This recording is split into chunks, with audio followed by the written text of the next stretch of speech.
So, this is it guys. Hola everyone all over the world.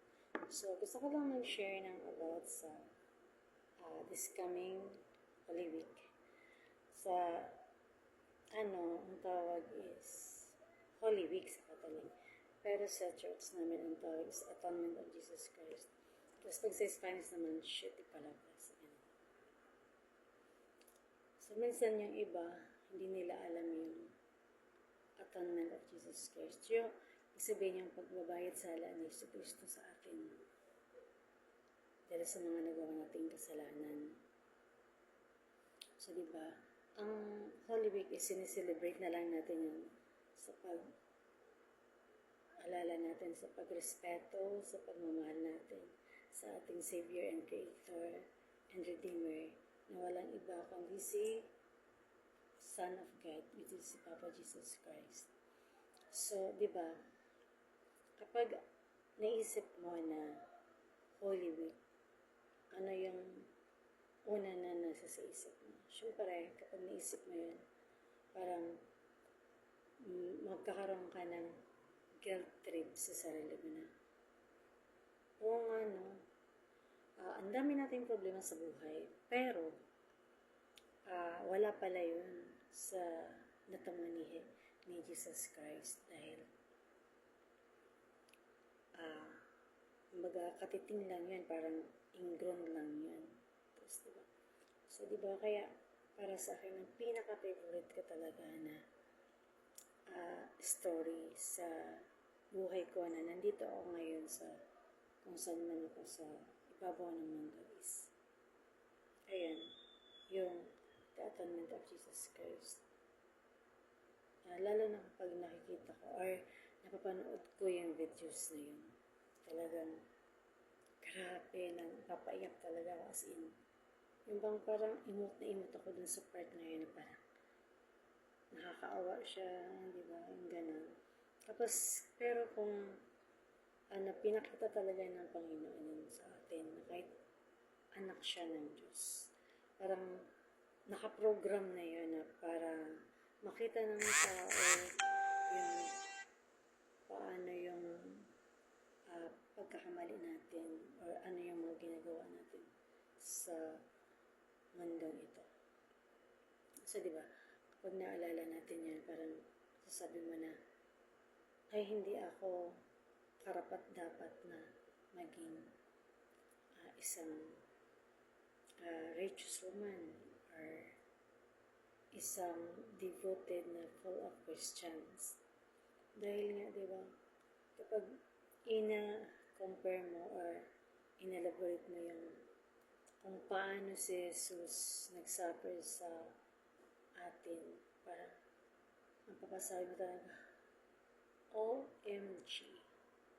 Parang hindi natin kaya bayaran yung sinacrifice niya sa pagkakasala natin.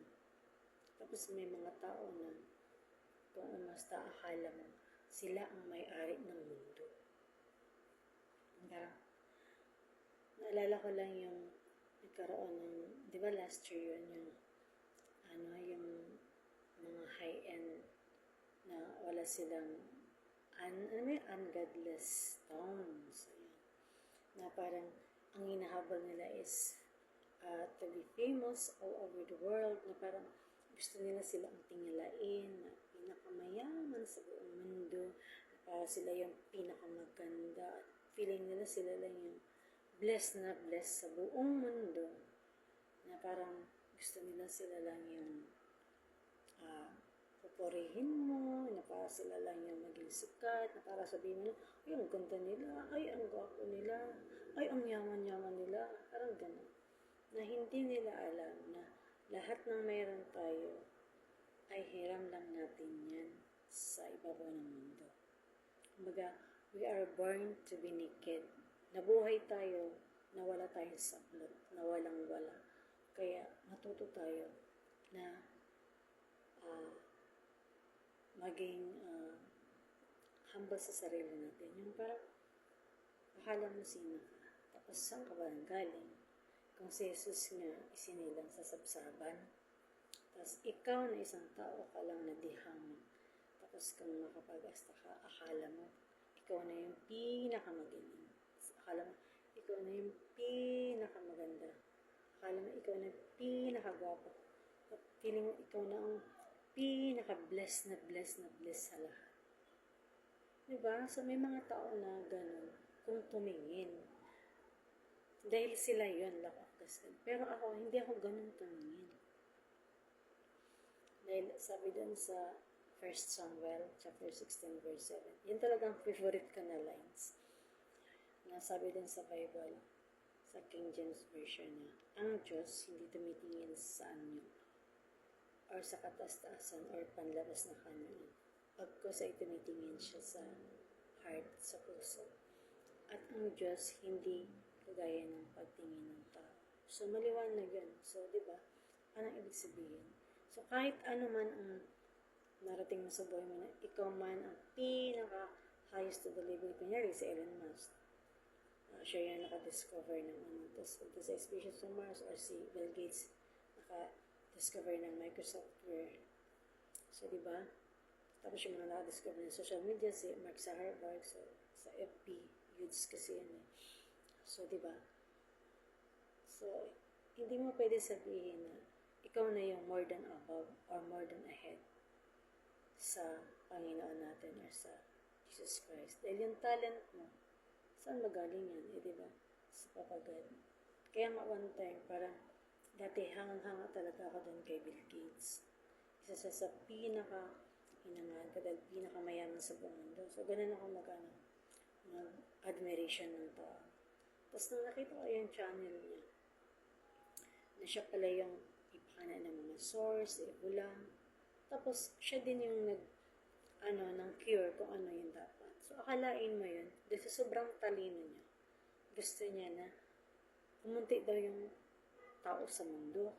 Kaya gumawa siya ng eksena. Tama ba yun? Sino ka ba para magbawas ng tao? So, diba? So, it means yung utak mo yung pinapagana mo. Baga, hindi yung puso.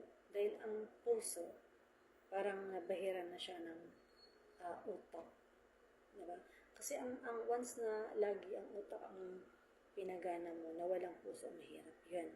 Kasi ang isip talaga, kapag yun ang pinagana mo, iba ang, niyan eh, ang perspective. Dapat pag ang utak mo is ganun, dapat nandyan din lagi, supportive yung puso. So, ganun ang ibig ko sabihin. Tingnan mo, diba? So, nung time na nag-boom na si Elon Musk. So, doon na kay Elon Musk.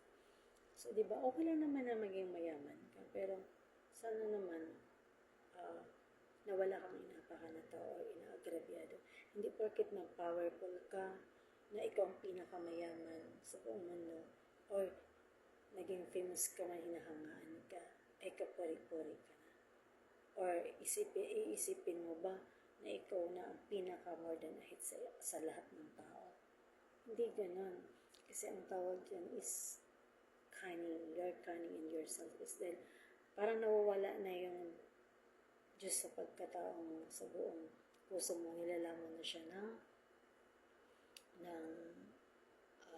parang kademonyuhan.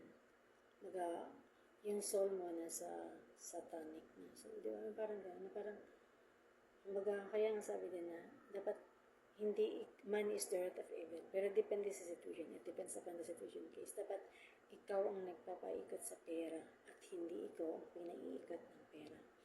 At kahit mo na ano ang marating mo sa buhay mo, sabi niya yung defensor, favorite ko talaga yung, sabi niya na, linyahan na, kahit ano pang marating sa buhay mo, kahit ano pang marating mo sa buhay mo, hindi mo dapat ipagmayabang. So, maging humble ka lang. Kung ano ka, nandun pa rin.